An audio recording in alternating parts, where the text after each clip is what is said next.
Marketing Edge on TV is Nigeria's leading initiative in the business of brand management and in the management of brand business. It is a 30-minute awesome package that comprises brand news, branding focus, and industry conversation in a mix, encompassing thorough and in-depth analysis aimed at promoting the brand idea.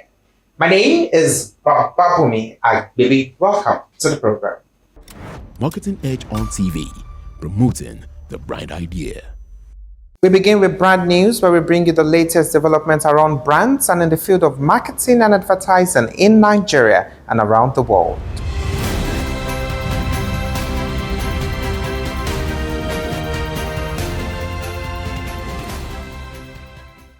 In a major move for Nigeria's gaming sector, the Advertising Regulatory Council of Nigeria (ACON) and the Federation of State Gaming Regulators have signed a landmark agreement to harmonize advertising rules nationwide.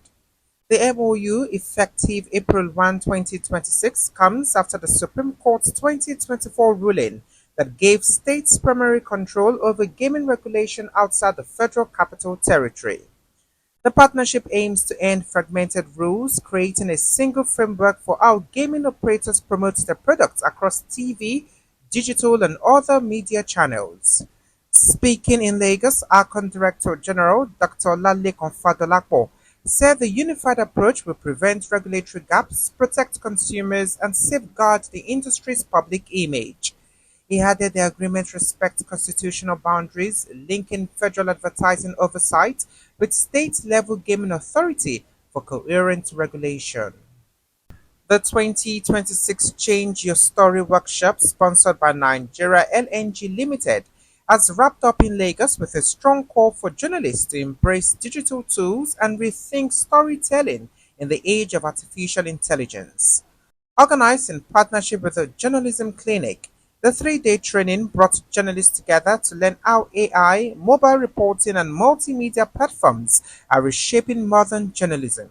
Speaking at the closing ceremony, Sophia Osfall, General Manager, External Relations and Sustainable Development, encouraged participants to use their smartphones and new digital skills to produce stronger stories that inform and inspire change.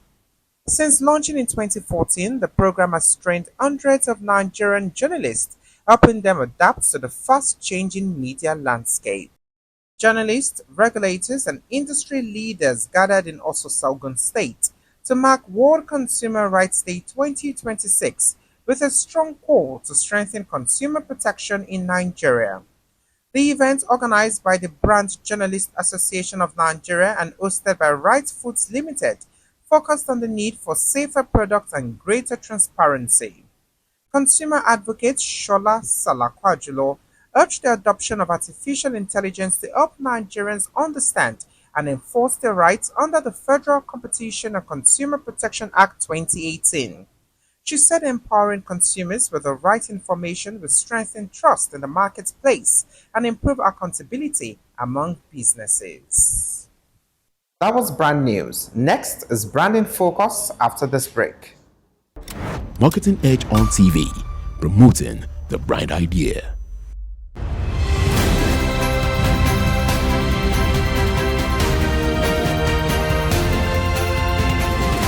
Now, brand in focus. As AI reshapes marketing, consumers are taking the lead. While 70% welcome AI for convenience and personalized offers, many express unease when automation feels too intrusive. Younger audiences in particular demand authenticity and cultural relevance, showing skepticism towards AI-only campaigns. Experts say the future lies in a hybrid approach where AI handles speed and skill, while humans ensure creativity, emotion, and local context. This means that in markets like Nigeria, brands that balance technology with human insight stand to gain trust and engagement as consumers want innovation that feels personal without invading privacy. Marketing Edge on TV, promoting the brand idea. Next is Industry Conversation, where we discuss with industry thought leaders who have distinguished themselves and have made tremendous impact in their chosen field. Today is Maureen Ifada She's the Marketing Director of FrieslandCampina WAMCO Nigeria PLC. That's mouthful. Thanks for joining us. Thank you so much. Thank you for having me. Let's get straight into business and marketing. Now, Nigerian business environment has faced significant economic pressures in recent years. Now, what's your assessment of the Nigerian business ecosystem? Okay, I think not only the business system, Nigeria as a whole, Nigerians as a whole, and different businesses, different industries have actually had different, impact in terms of the challenges they face.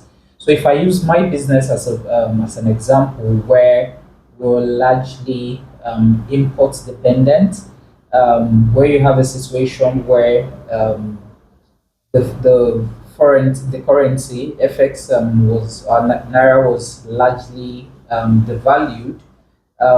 That is an immediate impact because my companies our base is in the Netherlands. We source most of our raw materials in Europe, and so what that means is we have both a transaction and a translation effect. What I mean is we buy in foreign currency, so we need more naira to pay for the foreign currency, and we need to remit the funds back in foreign currency. We also need more naira, to remit that. So it's a double whammy, both like I said, from a transaction and a translation effect. What is the impact? The impact is immediate.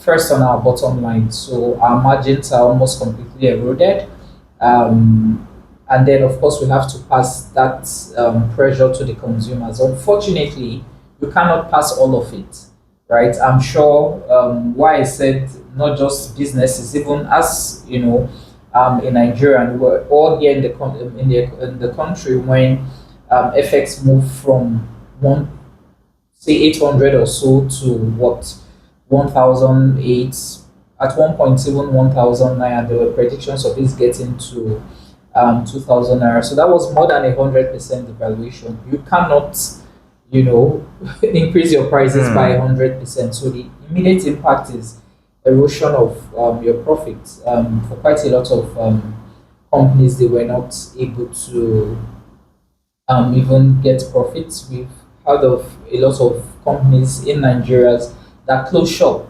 and they exited the business. So that's the immediate impact. It's an immediate impact on the company first because, like I said, your margins are eroded, your profit is gone, and then you need to pass some of those costs. Not all of them, like I said, you cannot pass all of those costs to the consumers. It affects the consumers, and what is the impact? Then the consumers, they buy less because they also do not have the economic power to continue to buy. Okay, aside economy, what other challenges do brands face in this space? They face quite a lot of challenges because, again, you cannot take out the economy from.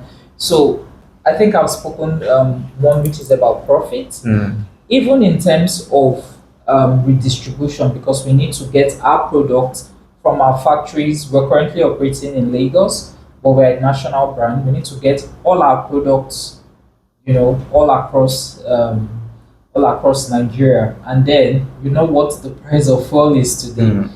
That again is an impact because it also impacts us from really having a good route to market, because even though you have the route to market in place, energy cost has gone up. So even from the transporters, how much you need to spend on diesel or fuel to get the products to the far ends to our consumer in Zamfara, in Sokoto, right? It impacts that as well. It has an impact even on your production facility as well in terms of capacity utilization if you are not able to produce as much as you are. So the economy is the bedrock, right? But it's then the most painful part, which is what our mission is. Our mission in Friesland is to nourish all Nigerians with quality dairy nutrition. But if I'm not able to do that because of the impact of the economy on my consumers, then I feel like I'm failing in my mission because I'm not able to provide that product for Nigerians, which is what our mission is. So that I think that would be the biggest impact, the fact that we are not able to nourish Nigerians as they truly deserve. Looking back at 2025, how would you describe the year for Nigeria's marketing and communications landscape? Okay. I think in 2025 we actually did have quite a good rebound. And because if I compare that to 2026, then 2025, beg your pardon. In 2024, it was really, really, really challenging. I'm sure, even as a Nigerian, you can testify to that. But in 2025, the economy was more stable. We've had quite a lot of policies that has once stabilized the dollar. So one of the biggest challenges for businesses, apart from the fact that the exchange rate has devalued, is the fact that you cannot even plan. If I know that the dollar is going to be 2,000 naira, for instance, I can plan at least with 2,000. But if it's a yo-yo, today is 1 1, tomorrow is 1 3, tomorrow is 1, it doesn't allow me to plan. So, but one of the beauties we had last year, or at least one of the good things, is that at least the dollar was relatively stable. Not just stable, it became available. Because again, prior to last year, one of the challenges we kept speaking about is not just the fact that the dollar was devalued, it was scarce. It was expensive. We were buying dollar at a premium, but it was even not available. But at least last year, dollar was relatively stable, and it was also available. And so that has also injected some funds, which we call in marketing A&P. So quite a lot of businesses now were able, at least last year, to get A&P, to be able to continue to advertise either above the line or below the line, which prior to 2025 was really a big challenge. Because again, one of the ways of mitigating the impact on consumers, unfortunately, what most businesses is easy to look at is to stop your advert and promotion, right? Because you are hit with a lot of cost of increase in cost of goods. You are trying to mitigate your margin. You cannot pass everything to the consumers. The first thing a lot of businesses do, they say, okay, you know what?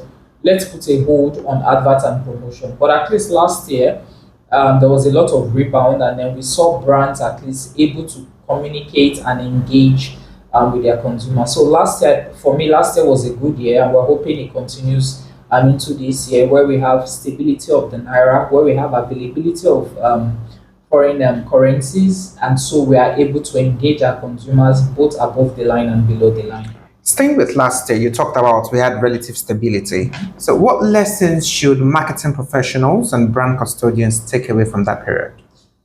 You have to be ready for anything. You have to have plan A, B, C, D, right? And then I think one of the learnings I think as marketing professionals we've had last year, or even the year prior, is the fact that we can do things beyond the traditional advert and promotion, right? I had a period about 2 years ago where we didn't have advertising budgets because of all of the indices that I mentioned. And so, as marketers, if you do not have advert and promotion budget, does that mean you cannot promote your brands? There are other ways you can promote your brands. Number one, it's about it being available at the point of purchase. Your number one advertising material should be your product. So even if you cannot advertise at large scale ATL or BTL, at least is your product present at the point of purchase. What other innovative ideas can you come up with? As marketers, how do you generate insights? Because during those periods, you're probably not even engaging in research agencies, but are you as marketers, how are you staying close to the consumers? So what we did, we're actually organizing researches ourselves as marketers. We are going into the market to get insight by ourselves. We are going into consumers' homes to listen to them, to take ideas that even if you cannot implement immediately, you have them in your buffer to say, you know what, when we do have the spends, we can do something about it. working together with the sales guys to say, you know what, we've gone into these territories, we are going into the market, we are not seeing our product, or the rate of sale is low, or the rate of replenishment is low. Can we ensure that our products are available at the point of purchase? So it was about thinking outside the box to say, okay, if there's no advertising budget, does that mean nothing? Everything has to stop? No. So we had to find other ways. We had to become salespeople.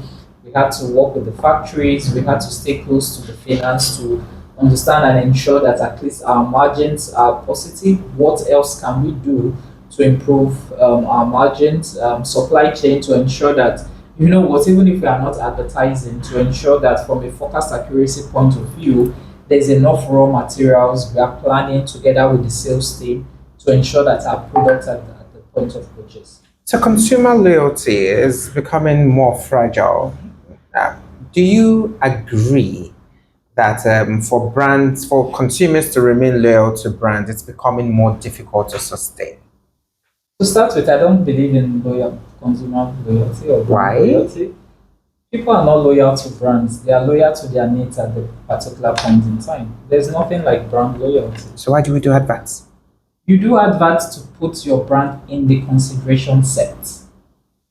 Because people are not loyal. Actually, the bulk of your consumers are coming from occasional users. So it's not like it is completely extinct that there's no brand loyalty, but the population of people who are really loyal to brands is so small, and that is not where the bulk of your volume comes from. The bulk of your volumes actually comes from occasional users. That is where the bulk of your volume. So your job as a marketing professional is to communicate to all category users, all dairy category users, right? Because the bulk of your consumers, they come from occasional users, not the loyal. If you're speaking to the loyal users, they are so tiny that they really cannot make up for the volume. So the bulk of your volume sits with. So I communicate because I want my brands to be in the consideration set. I want my brands, I want you to think about my brand, and then it's my job to make sure that when you think of my brand, together with the sales team, when you go into the point of purchase, my brand is easy to see and easy to be picked up. That is my responsibility. My responsibility is not to be loyal. So I talk to all category users. I don't talk to peak users, or I don't talk to 3 Crowns users. I'm talking to all category users so that my brand is in your consideration set. Because if you don't do that, when you get to the point of purchase, you can do all of the beautiful communication. If you get to the point of purchase and your brand is not there, nobody is going to leave that shop and go to another shop to look. So that's why I said you are not loyal to the brand, they are loyal to your need at time. Aside pricing, what key elements of brands build lasting emotional connections with consumers? Actually, there's been a research that shows that it is not, it is value that consumers are looking at, and we must look at value beyond just price. It's about engagement. How are you speaking to me? So I'll give you an example. One of our brands, 3 Crowns, it's focused on women. You know why? Because we've done quite a lot of research that show that women, they unconsciously forget to look after themselves because they are taking care of the families. And so 3 Crowns is that brand that looks after mom so that mom can take better care of the family.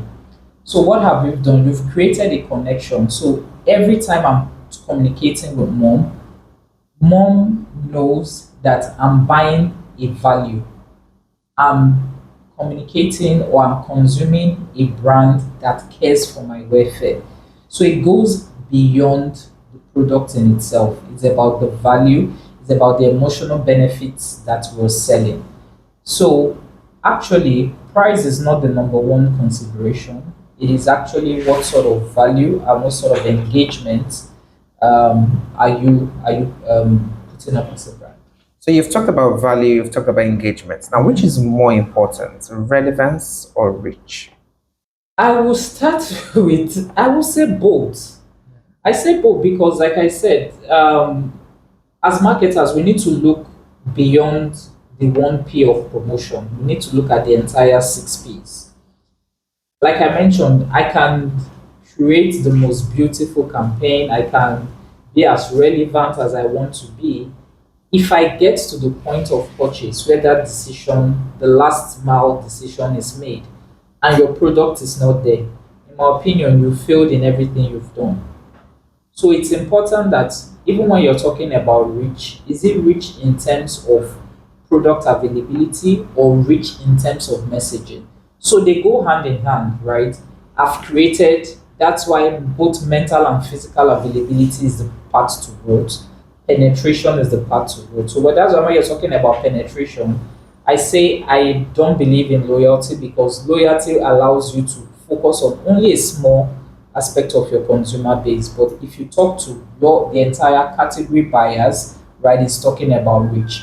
But even at that, what are you selling? What value are you selling? How are you distinct from? So I'd rather believe in distinctiveness versus loyalty, for example. So how are you distinct? I've given an example of 3 crowns. So you can say all milk is milk. No, that's not true. 3 crowns is different. And for consumers of 3 crowns, they know the value, they know why they are buying the brand because they know that this brand cares for me. So, in terms of the positioning of the brand, in terms of the brand speak, in terms of the activities we support, so 3 crowns is really a lifestyle brand. So, it supports health and fitness. So, it goes beyond just being a brand. But I can do all of that beautiful things and if you get into store and I'm not there, then that's a challenge. So they are both relevant.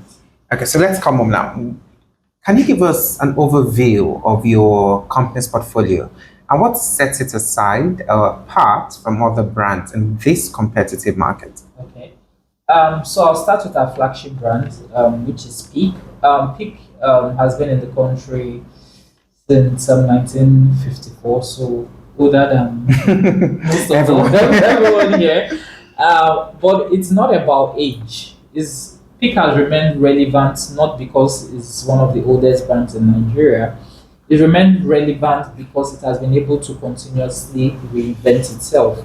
But in reinventing itself, it's not lost its essence. It's not lost the quality perception that people know about it. When Peak started in Nigeria, we started as an evaporated milk in response to the Nigerian consumers' need for powder milk. We ventured into powdered milk.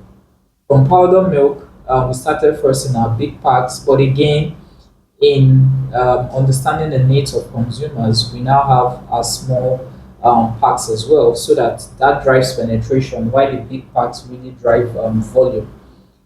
Apart from Evap and powder, we're also in our cocoa-based beverage. We've launched more than 5 years ago our Peak yogurt. We have UHT. We have infant foods as well. So we're in 6 categories. So we've been able to reinvent ourselves, right, from just an Eva brand that we came into. And I dare say we'll probably be the only brand Peak that is in 6 categories of the dairy market. So we've remained relevant because, like I said, we continuously are close to the consumers. We use consumer insights, we translate them into actionable plans. We've maintained our quality standards. In terms of execution, we continue to improve on our execution. We are across different life stages, so we like to say from grass to glass. So we have Peak from infant formula all the way across all of the life stages. We also have 3 crowns, which so Peak is mainly a full cream portfolio. We have 3 crowns, which is a field portfolio, which speaks to consumers who love the nourishing goodness of milk, but without the full cream component. And 3 crowns is really dedicated to women and taking care of women for the entire family. So those are some of the things that have set us apart. We, of course, we are very great in terms of communication. We are great in terms of really targeting the entire dairy consumers and not focusing on specific targets and audience. So let's come to you. Who is Maureen Ifada beyond the professional title? Maureen Ifada is just a chill person. Outside of work, I like to travel. I enjoy time with my friends and family. I'm a bit quiet outside of my professional life. I take life easy. I take one life each day as it comes. I own my journey, but like I said, I love to travel. I love music. I love to dance. I love good music. I love good food. I mean, I love God, number one, of course. Yeah, that's me. Just a chill person who loves to enjoy life. So what's your guiding philosophy or marketing mantra? I think for me, it's really about creating an impact because really beyond marketing, because again, I'm not able to separate who I am as a marketer and who I am as a person. I think there's a very nice fusion between who I am as a person and who I am as a marketer. Maybe because I'm a woman, but I've always loved to nurture. And I think that's what I love most in being in brands because we nourish Nigerians with quality dairy nutrition. In my role as a mom, as a woman, I'm here to nurture. So there's a fine alignment between my personal goals and my business goals. So I think for me, it's really nurturing and creating an impact. I love very much the company I work for because, like I said, we sell the most nutrient dense food in the world. Milk is life, right? Milk is the only food in the world that has all the nutrients, right? So to be able to work for that sort of company every day, you wake up and I think my job is how do I ensure that all Nigerians have access to this nourishing goodness that we sell. So it's a very good place to work. It's a great place to work, and like I said, the vision of the company very much aligns with. Now the conversation continues on our website and also on all our social media handles at Marketing Edge.